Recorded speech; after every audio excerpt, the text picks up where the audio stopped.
The Sovereignty Act is largely as it was anticipated. The central premise is that the province can target particular federal laws and policies and say either we don't like those laws, or we disagree with them, or we think they hurt Alberta, or we think they're unconstitutional.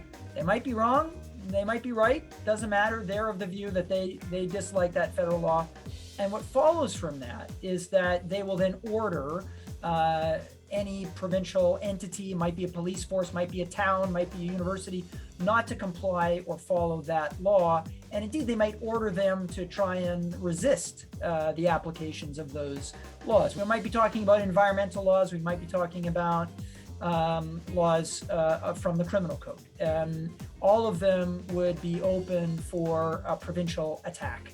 And it's possible that every province in Canada has this shield at their disposal that can pick and choose the laws of Canada that they wish to allow to operate in their territory.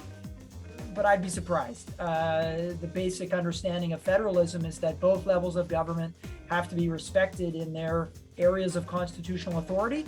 And if you've got a problem with what another level of government has done, you've got a path. You can constitutionally challenge in the courts that law. But here, Alberta says, why don't we skip that, and we'll make our own decisions about what laws we will have operate in Alberta, yes or no. And that, to me, is going to draw the most constitutional attention. We have to live with the democratic consequences of the lawmaking power of all the levels of government that we live under, cities, provinces, and yes, the national government. Sometimes those governments pass unconstitutional laws, not often, but sometimes. But we've got a system that says our independent courts make that call. They look at the evidence, they interpret the Constitution, and they listen to both sides and then decide whether that's right or wrong. That's a system that has served Canada well for more than 150 years.